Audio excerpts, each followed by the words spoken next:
Hey chat, people just, they don't get Joker 2 like I get Joker 2. Joker 2 is a masterpiece. Please stick with me here. This movie is not loved by critics. It has 33% on Rotten Tomatoes, which is less than any MCU movie, with some even touting it as the worst movie of the year. But I'm not here to hop on the hate train. I'm by no means a film snob. What I am is a fan of Joker 2019, and I do theater. So Joker the Musical seemed right up my alley, unfortunately. I tried very hard to stay away from spoilers, and I did a pretty good job at it, but what I did know was people hated this movie, which is why I was blown away when I loved it.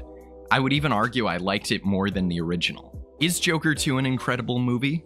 Objectively, not exactly, but I think it is, so that means that it is. La La Land for mentally ill people is something that should not be dismissed as quickly as it was. I'm going to do a quick dive into what I liked and didn't like about the movie, and just provide my 2 cents. This video is going to contain spoilers, so if you haven't seen Joker 2, come back to the video after you have, unless you don't care, in which case, give me views. But let's get into it. Joker Folie, Deux, which I will be referring to as Joker 2 for this entire video because that's funny to me to say out loud, picks right up where Joker 2019 ended, following the trial of Arthur Fleck for the murders he committed in the first movie. But this time, it's a musical. I was so concerned when they first made this announcement years ago, but I let them cook, and cook they in fact did. Just discussing the format of this movie itself, it is so insanely different than the first, and yet similar. They took the bathroom dance scene from the original and played around with that idea to an insane degree. I feel like having it be a musical is surprisingly a really refreshing way to approach the Joker's psyche, showing how genuinely disconnected Arthur Fleck is with the rest of the world. There's this part in the movie where he says he can't tell what's real and what isn't at times, which sounds like a very severe case of derealization, and a musical, where a level of suspension of disbelief is required, conveys this lack of reality in a really unique way. There are times throughout the movie where Arthur has these delusions of fake scenarios, much like the original movie. But on top of this, we see Arthur Fleck's trial, where an extra level of uncertainty plays a hand, seeing as these witnesses testifying against him pose arguments that counteract arguments from the Joker's lawyer. But we aren't directly told which arguments are true, forcing the audience to come to their own conclusions. Is Arthur really the Joker, truly, or is it an alternate persona? Does Arthur have multiple personalities, or is he just a psychopath? The final act of the movie somewhat answers these questions when Arthur gives up the Joker moniker, where he denounces it as part of himself. I know this is a choice that some people really did not like. I've heard some people say it ruins the character by giving him a conclusion after his story had just begun. But I beg to differ. This isn't a Batman movie, it never was. Frankly, the only similarity to DC is the character of the Joker and Harley Quinn, with mentions of other characters or features as supporting roles like Harvey Dent, if even that. But they were such different characters. You can't view Arthur Fleck as an accurate portrayal of the Joker as a supervillain. He's just a mentally ill psychopath. One of the main criticisms I've seen of Joker 2 is that it's too slow and too repetitive. 90% of the movie takes place in Arkham State Hospital or a courtroom, with the other 10% only being the ending of the movie or cutaway delusions from Arthur's mind, usually accompanied by a song and dance. This movie is a character study, and it goes in depth. We see all of these witnesses' opinions on Arthur's character, each posing a new perspective and interpretation of Arthur's character, leaving the audience to choose which opinions they agree with. Who Arthur really is and who the Joker really is up to the audience to differentiate, because there's so many ways to interpret him. Lee sees him in a completely different way than Gary Puddle sees him, or how his lawyer sees him compared to Harvey Dent. Joker 2 is slow. It's a slow burn character study, and that's not everyone's cup of tea. But I watch Better Call Saul. I like slow burn, which is why I like this part of the movie. It's repetitive, sure, but only if you don't like courtroom scenes. As someone who loves analyzing acting in the text of a piece of media, this is the tool that's needed to dive into Arthur's psyche. Joker 2 isn't objectively awful, just the general superhero movie audience doesn't get it, and that's okay. But it's unfair for this movie to be as hated as it is just because it wasn't another The Batman or The Suicide Squad. I will say, DC has a knack for making good movies when they put the word "the" in the title, but that's a story for a different day. Back to the plot, Harvey Dent calls for the death penalty for Arthur, meaning the stakes of who Arthur truly is are high. The Joker has become a figurehead for a movement, with a startling amount of people supporting his actions. They see Joker as someone standing up for the lowest of the low, killing those who hurt him, while the other side, the side of law, sees him as an irredeemable psychopath. Arthur's lawyer takes a middle ground approach that has a much higher chance of swaying the general public who does not support murder, saying that, well, what Arthur did was wrong, it was out of his control, and that the Joker wasn't the same man as the Arthur being testified. It was mental illness taking control, and Arthur needs help to be rehabilitated. Is this bullshit? I think so, and so do a lot of the law-abiding citizens of Gotham. But that's up to the audience to decide. We aren't given a concrete answer, but it's realistically the only way Arthur survives such a high-profile hearing. And this is interesting to me. Even the in-universe defense is questionable. But despite this, the movie opened with a really fun animated sequence showing the Joker as a separate entity than Arthur Fleck. Does this mean this argument is true?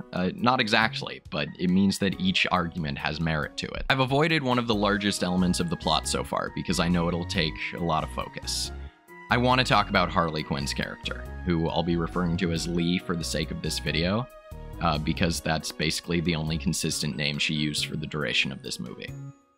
Lee gets introduced as a member of the Arkham State Hospital's choir, and when Arthur joins the choir, it's clear that Lee has ulterior motives. She's trying to impress Arthur by making herself seem more similar to him, but we later learn that she's lying about this. We also learn that she lies about being hospitalized. She hospitalized herself just to meet Joker, not to meet Arthur. There's a distinction. Lee lying throughout the plot is consistent. This brings a certain amount of an unreliable narrator aspect. We have no fucking clue if what she's saying is true. For example, when Lee visits Arthur in Arkham, she abruptly states she's having a baby and it's Joker's, likely to manipulate Arthur into sticking by her side. Because at the end of the movie, which we'll be tackling in a little bit, when Arthur brings this up, Lee just starts singing and leaves, leaving the audience to decide if she was lying or not. God, I love when this movie makes you do your own thinking instead of just handing you all the answers. But you might be wondering, oh, Ben, how would they even have a baby in the first place? Oh, I don't know. Maybe the Joker sex scene right before Lee checks herself out of prison, where they cut the music and Joker finishes in like 30 seconds. So you just have to sit there and listen to it. Oh, and also Lee stops Arthur beforehand to put Joker makeup on him. She really said there's only one fucking way I'm doing this. Now, ignoring the Joker sex scene, this leads into my biggest critique of this movie. They wasted Lee and they wasted Lady Gaga, who could have been a fun character they developed on her own. They used her as basically just a plot element to drive the Joker to do crazy shit. Because up to her introduction, the movie states that Arthur was a star prisoner with no incidents. But she comes in and Arthur escapes from a fire that she started and gets carted away again after a brief song and dance. Arthur's delusions take hold. They just used her as a driving element of the plot, instead of a lead role with character development that she deserved.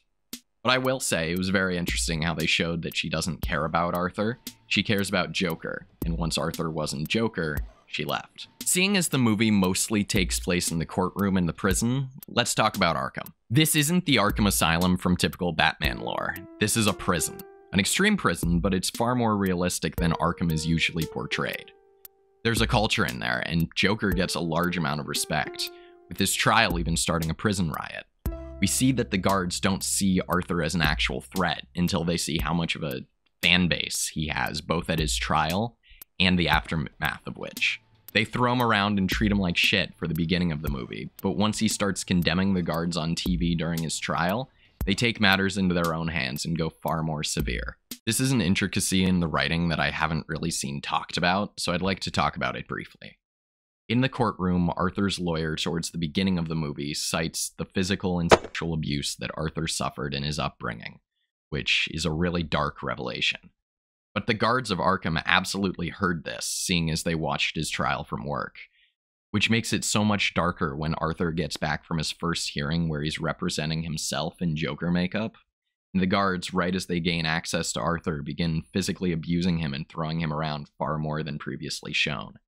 They force him to wash his makeup off, and they begin stripping his Joker outfit, which I would argue is absolutely them weaponizing his abuse in both aspects against him.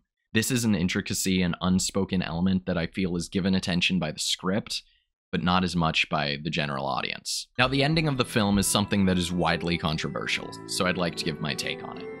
In it, Arthur goes to his final hearing and denounces the Joker persona. He takes responsibility for the murders he committed and admits to the sixth that the public didn't know of, his mother. Lee leaves in an outrage that he gave up on Joker. The courtroom is then blown up by a car bomb, leaving many dead and half of Harvey Dent's face disfigured, which is a cool reference. Joker is then shuttled away by his fans, who likely haven't seen that he denounced the persona yet. He escapes from them and goes to visit Lee, where she tells him she only loved the fantasy of Joker, not Arthur, and then ignores his question about their baby, implying that it was another lie. Arthur is then taken back to prison before his death sentence, but a fan of the Joker comes up to him to tell him a joke. A killing joke, where he stabs Arthur to death because he gave up on the fantasy, and you get what you fucking deserve. The movie ends at this point, and people didn't like this ending. They wanted Joker to continue on his reign of terror and live on, to more accurately portray the comics. But this movie doesn't represent the comics. It represents a new story with similar character archetypes and names. People also thought that the ending wasn't about the characters, but rather the Joker's fans and how they reacted. I think this is far more realistic and engaging than focusing on Arthur. The movie said it itself. This movement is about Joker, not Arthur, and Arthur's story was done. There really wasn't any other place they could have taken it. I don't see this movie as standalone. It's a sequel, but I see it far more as an epilogue. All in all, I enjoyed this movie, and I'm really surprised how unpopular of an opinion that is. Musicals require suspension of disbelief, and this is something that film audiences aren't as used to. But this lends itself to the plot, to blur the lines between what's real or not, and what song and dance numbers are in the story or in Arthur's head.